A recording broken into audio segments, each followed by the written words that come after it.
All right, kids, everybody's favorite proofs. We are looking at proofs today. Okay. What I want to do is I want to do a little review of the difference of these two things. All right, so we have these two properties here. So here I have a given statement. Most likely this will be the segment addition postulate. Okay, just saying that segments the length of CH plus the length of segment WD equals the length of KL. And then I'm telling you that the length of CH is equal to the length of MN. With these two pieces of given information, I come up with this third line. What would be the reason that allows me to do that? The substitution property.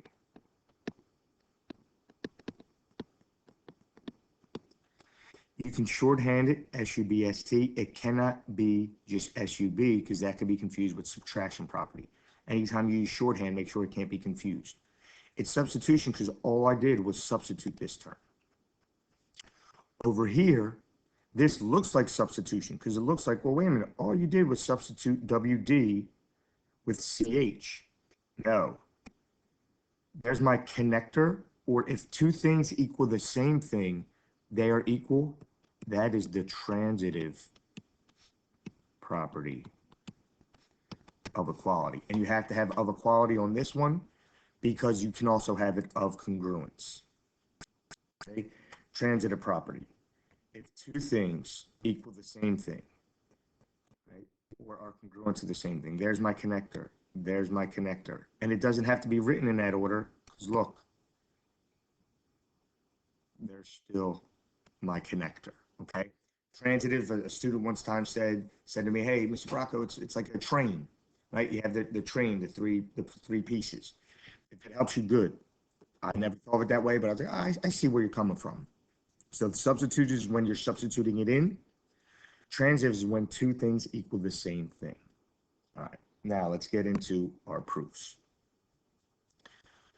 We're going to start with segment proofs. What you want to do is label everything first, okay? You want to label it and then look at it before you start the formal. So it tells me I have AB is equal to CD. Okay. I want to prove. So I'm looking to prove, and I might just, you don't want to mark it off, but just do something so you can see it. Maybe I want to show that AC, so I'm doing it really light, AC and BD are the same. Okay, I want to show those things. So how I'm going to look at this, say, I'm trying to prove a large segment, this large yellow segment, is equal to this large yellow segment. Well, we have this thing called the segment addition postulate. The segment addition postulate allows me to say a large segment is equal to the sum of two smaller segments.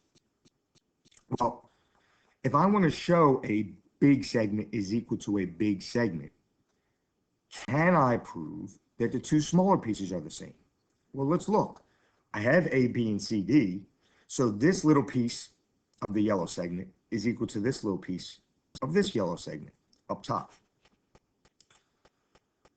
Do I have the second segment? Yes, I have BC, right? They share BC, right? They both have the same. So I'm just going to mark this. I'm not stating it yet, and we'll talk about what that reason is, but I know BC is equal to itself. So if the two smaller segments of one segment are equal to the two smaller segments of another segment, the two bigger segments must be equal. How are we going to prove that? Well, I say make a match. We first have to show that AC is actually equal to AB plus BC.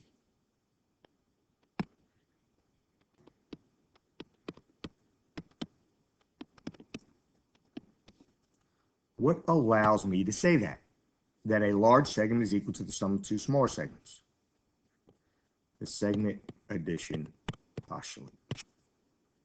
Okay.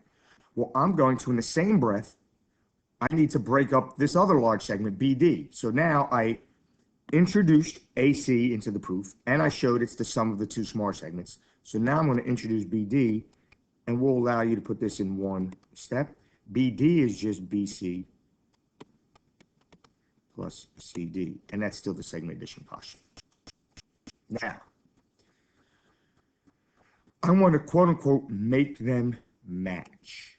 Well, let's see something. There's a BC and a BC, right? I got BC and I got BC.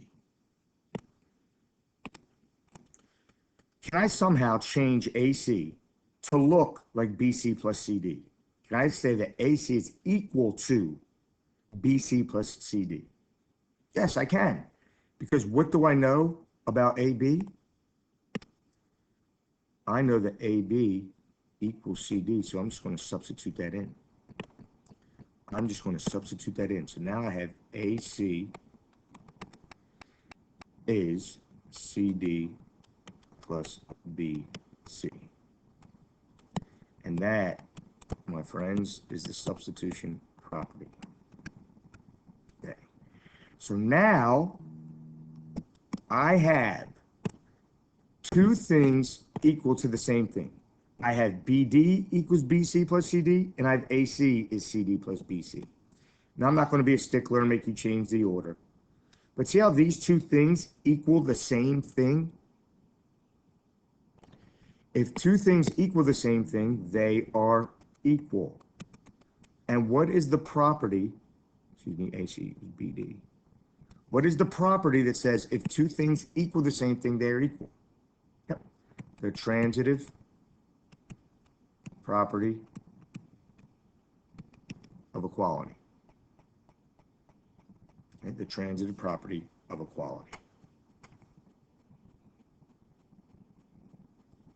All right, so that is where I was given one small and I knew the second small because I had it shared it, right? So if I have two smalls and I want to make the big segments equal, I quote unquote make them match. And by making them match, I can use a transitive property.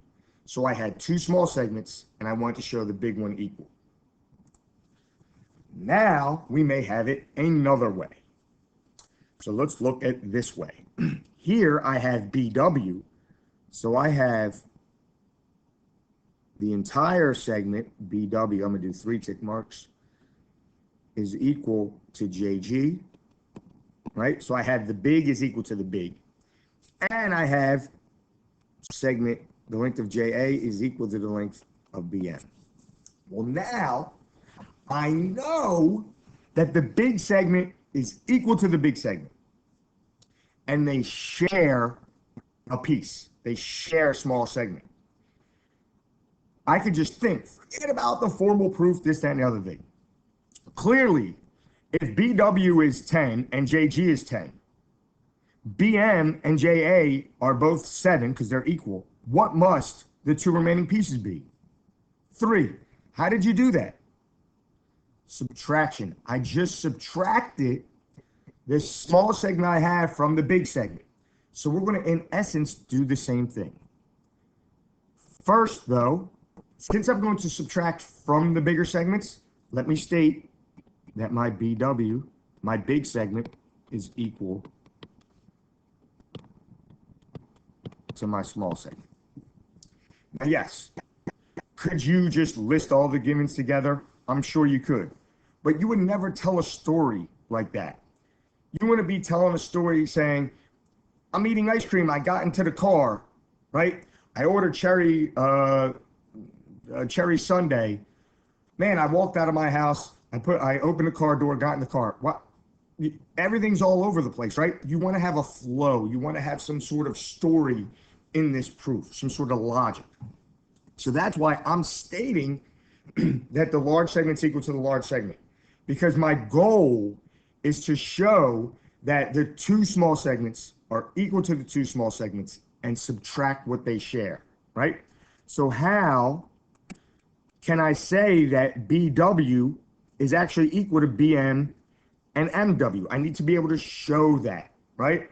We may know it, but when you're doing a proof, you got to say, oh, Mr. Bracco is an idiot. I need to show every little possible thing. He doesn't understand. So when you're like, man, of course he knows that. No, pretend I don't know it, right? Every little piece has to be shown.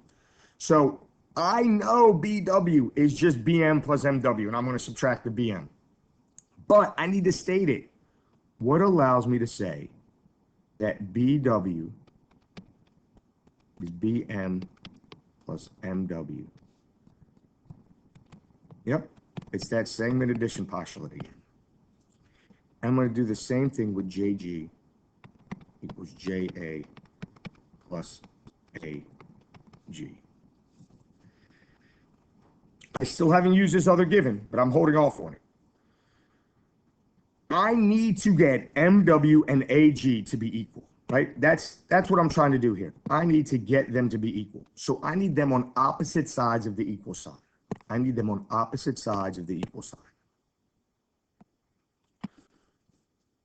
Well, this usually would be a very long thing. I'm going to let you do it all in one step.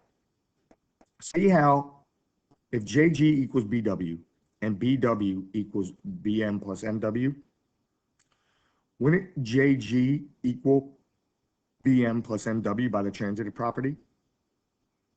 Now, JG equals JA plus AG. So by the transitive property again, I would have JA plus AG equals BM plus MW, right? You don't have to do it multiple times, right? It's going to just be one time. It's like a double transitive, right?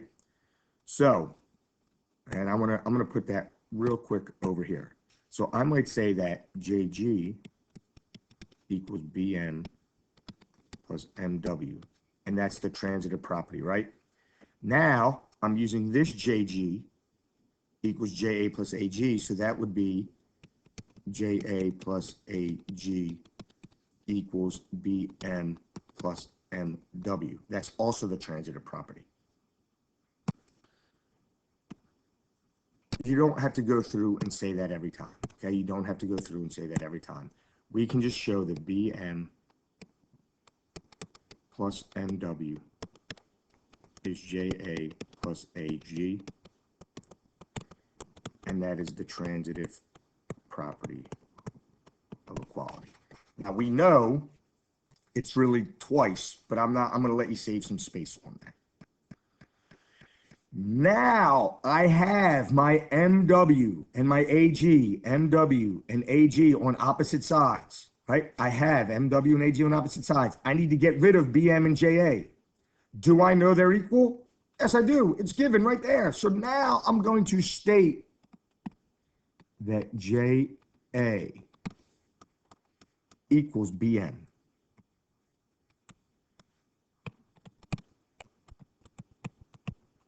It's given. That information is given to me. So now, it doesn't matter which one, but I'm going to substitute one of them, right? So that I have a JA on both sides or I have a BM on both sides. It doesn't matter. So I'm going to substitute JA. So now I have JA plus MW equals JA plus AG. And that's the substitution property. This next step is super annoying. It's a super annoying step. We're going to subtract JA from both sides, right? We're going to subtract the length of JA from both sides in order to have me be left with MW plus AG. But what allows me to know, because it's not a number, like I could do 7 minus 7. What allows me to know that the length of JA equals the length of JA? Which property allows me to know that? The reflexive property of equality. Now I know, it's like, oh, Miss, why do I have to say that? I know it is. Hey, everything, you have to spell it out. So now that I know that they are the same, I know the length of JA equals the length of JA by the reflexive property, I can subtract them, and I'm left with MW is equal to AG, and that is a subtraction property of equality. Guys, you may have to take your time watching this, right? We're going to do more practice in class. It becomes a flow, and you'll get used to it, right? This is one of the most important things you're ever going to learn. Not proving segments are congruent. That's not that important. It's the logical thinking. It's building an argument, stating it with facts in a logical manner. Don't think of this as, why do I need to prove segments congruent? You don't. You're never going to. It's, can I formulate an argument in a logical manner, supported by facts and reasons? That's why it's such an important skill. I got do the students complete, and we'll go over it.